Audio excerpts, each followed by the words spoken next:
Vamos ver alguns exemplos agora do Q-Learning funcionando. Primeiro, eu só vou mostrar um exemplo passo a passo para a gente ver como é que é exatamente a atualização da função Q numa interação do loop. E depois dar dois exemplos, tanto funcionando do Q-Learning funcionando no Grid Word, que é aquele exemplo simples que a gente viu no MDP, e depois um exemplo mais interessante que é do aprendizado funcionando num Pac-Man reduzido, num joguinho simplificado aqui, para a gente ver que ele tem bastante utilidade. Então vamos ver esse primeiro exemplo aqui, né? A gente tem aquele nosso mundo do grid, né? Que nosso agente ele pode circular nesse grid, aqui é um obstáculo. Se ele chegar aqui, ele recebe a recompensa +1. Se ele chegar aqui, ele recebe a recompensa -1. Todos os outros estados têm uma recompensa negativa de -0,04. Então a intenção dele é sair desse estado. Aqui nós estamos usando o alfa, nossa taxa de aprendizado igual a 0,1, e o gama, né, que é o desconto das recompensas futuras, igual a 0,9.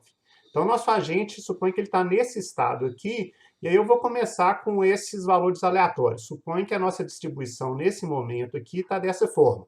Tá? O que eu estou mostrando aqui? O valor de Q, né, para cada um dos estados e para cada uma das ações.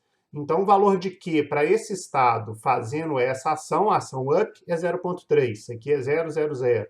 E assim por diante. Tá? Então, eu tenho uma situação com valores arbitrários aqui, só para a gente entender o funcionamento. Tá? Então, aqui é exatamente a nossa tabela Q, os valores Q, para esse mundo que a gente tem aqui. Então, vamos considerar que nosso agente, nosso Homer Simpson aqui, está nesse estado e resolveu ir para a direita. Por que ele resolveu ir para a direita? Suponha que ele não está usando o Epsilon Grid, então ele escolheu nesse estado aqui onde ele está, a ação que tem o maior valor de Q de SA, que é o 0,4. Então mandou ele para a direita, e aí o que eu vou fazer é exatamente, agora que ele foi para a direita, eu vou receber uma recompensa, vou observar esse estado S' para onde ele foi, e eu vou atualizar esse valor de Q de SA, ou seja, o valor de Q de SA dessa ação que ele acabou de tomar. Então, se a gente for pegando a equação de atualização do nosso aprendizado por reforço, aqui só tem uma pequena diferença que eu estou colocando o Q de SA em evidência. Né? Se vocês forem lá na equação original, eu tenho um menos Q de SA aqui, eu pus ele para fora, então multiplicado por alfa. Então vai ficar 1 menos alfa, Q de SA, mais alfa, né? Lembrando que alfa é a nossa taxa de aprendizado, que é 0,1, vezes a recompensa que ele recebeu, 0,04, mais o fator de desconto, e aqui vai ser a melhor ação, o valor do Q da melhor ação desse novo estado que ele está indo. Vamos ver passo a passo essas atualizações. Então, o que eu estou atualizando? O Q de SA desse estado. Ele estava nesse estado, esse era o meu estado S, e ele fez a ação A de ir para a direita. O valor de alfa e de gama são esses dados aqui, então 1 menos alfa é 0,9, alfa aqui é 0,1 e gama é 0,9. Então, substituir esses valores, né? Aqui ficou 0,9, 0,1 e 0,9.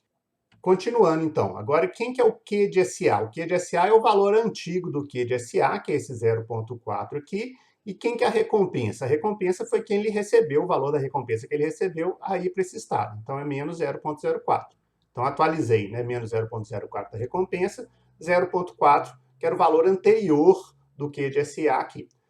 Fica faltando, então, somente o max de Q de S' a linha. Quem que é esse cara? Né? Então, S' foi o estado que eu fui, então é esse estado aqui.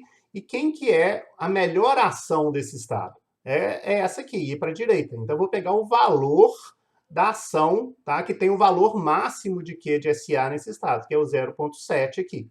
Né? Então, basicamente, o max de Q de S' é a melhor ação do estado para onde eu fui. O valor do Q da melhor ação do estado onde eu fui. E aí agora eu só faço as contas, né? 0,9 vezes 0,4 mais 0,1 vezes isso tudo aqui, né? E vou atualizar esse valor de Q de SA. Então, o novo valor vai ser 0,419. E eu vou fazendo isso sucessivamente, tá? Até que esses valores vão convergir para as ações ótimas. A gente vai ver isso no próximo exemplo. Nesse exemplo, nós vamos executar o Q-Learning nesse mundo do grid, no mesmo mundo do grid, só que agora nós vamos executar por 1000 iterações, tá? E nós vamos utilizar aquela opção do Epsilon Grid. Então, em 50% das vezes, ele vai, em cada estado, escolher a ação de melhor valor, mas em outras 50% das vezes, ele vai escolher uma ação aleatória. Com isso, ele vai conseguir explorar melhor o ambiente e, com isso, acabar convergindo para a política ótima daquele problema.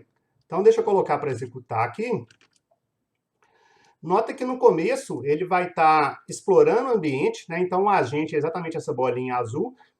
E à medida que ele vai explorando o ambiente, ele vai ir coletando os valores e atualizando os valores do Q de SA. Então, ele vai recebendo as recompensas e vai atualizando os valores de Q de SA. E a gente vai vendo que ele está já convergindo em alguns dos estados para as melhores ações possíveis. Então, nesse estado aqui, ó, que é o estado do lado do estado terminal, ele já chegou à conclusão que ir para a direita é a melhor opção. Tá? Da mesma forma aqui também ir para a direita, que ir para a direita, que ele está chegando à conclusão que é melhor ir para cima. Né? Então, a gente vai vendo que o valor das ações, né, que são as ações que a gente estava esperando, que é ir para cima aqui, ir para cima aqui, ir para a direita aqui, ir para a direita aqui, ir para a direita aqui, já estão convergindo de acordo com os valores do Q de SA. Depois de rodar um número suficientemente grande de vezes, né, nossa tabela Q para o nosso grid Word fica assim. Né? E o que a gente nota aqui? Que para cada estado, os maiores valores indicam exatamente as ações que devem ser escolhidas.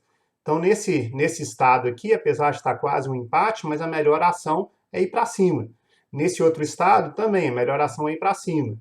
Nesse estado aqui, tá, a melhor ação é ir para a direita, nesse estado aqui é ir para a direita, e nesse estado aqui ir para a direita. Né? Então, a política ótima seria up, up, left, right, right, right, até chegar nesse valor. Né? E a gente nota que, para alguns estados, as políticas que são, as ações que são muito ruins, estão marcadas em vermelho aqui. Então, estando nesse estado, essa ação aqui é muito ruim, tá? O valor dela é menos 0,94, aqui é menos 0,93. Ou seja, após o treinamento, após fazer todo o treinamento, o nosso agente aprendeu a política ótima para esse MDP. Um outro exemplo interessante do Q-Learning é a execução de um Pac-Man simplificado aqui. Né? Então, colocando para rodar, nesse ambiente do Pac-Man, o estado é um pouco mais complicado. O estado é composto da posição do Pac-Man, da posição do fantasma, da posição dos itens que ele tem que pegar, e as ações que o Pac-Man pode fazer é ir para a direita, ir para a esquerda, ir para cima e assim por diante.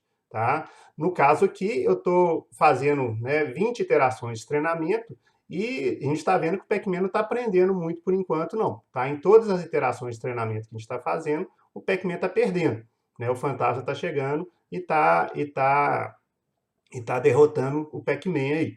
Tá? Então, parece que o Q-Learning não está funcionando muito bem nesse estado. A gente vai ver que depois de 20 iterações, que são as 20 primeiras iterações que eu estou fazendo, tá? O Pac-Man está perdendo todas. A gente vê que o score, a recompensa final dele, está sendo muito negativa.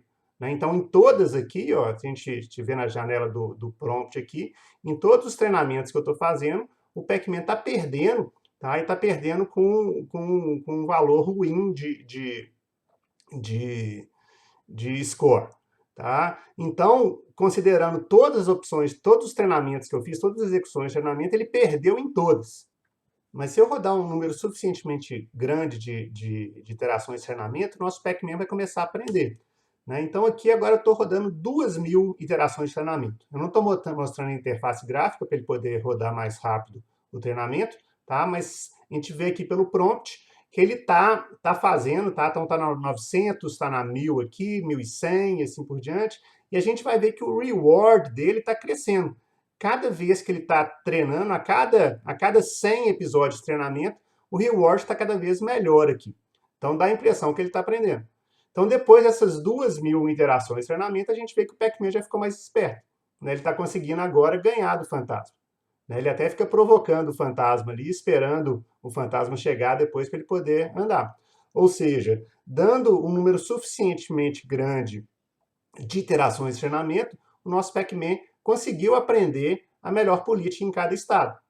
Isso é bastante interessante. Ou seja, sem eu falar para ele quais são as ações corretas, ele aprendeu por conta própria que quando o fantasma está na direita, ele tem que ir para a esquerda. Se o item está embaixo, ele vai tentar pegar o item e assim por diante. Então, ele vai conseguir aprender as várias ações de forma independente. E aqui a gente vê que em todas as execuções que eu estou fazendo, após o número suficientemente grande de treinamentos, ele está conseguindo vencer. Então, nessas 10 tentativas, depois das 2.000 interações de treinamento, nas 10 tentativas que ele fez, ele ganhou todas as 10. Um gráfico que normalmente a gente plota quando a gente está trabalhando com aprendizado por reforço é o gráfico das recompensas acumuladas ao longo do tempo, né? Então aqui eu estou mostrando que para 4.000 iterações de treinamento, qual que é a média das recompensas acumuladas a cada 100 unidades de treinamento. Então nas primeiras 100 unidades de treinamento, a média das recompensas era muito ruim, ou seja, o agente estava perdendo na maioria das vezes.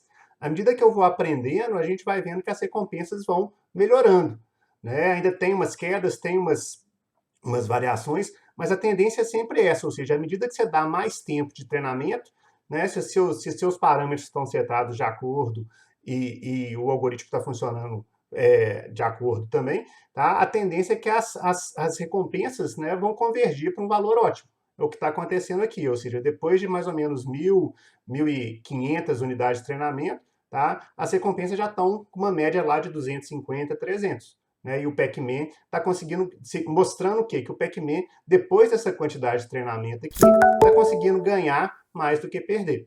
Né? Então, esse tipo de gráfico, ou seja, das recompensas, é exatamente um gráfico que a gente usa para ver se o nosso algoritmo está funcionando de acordo.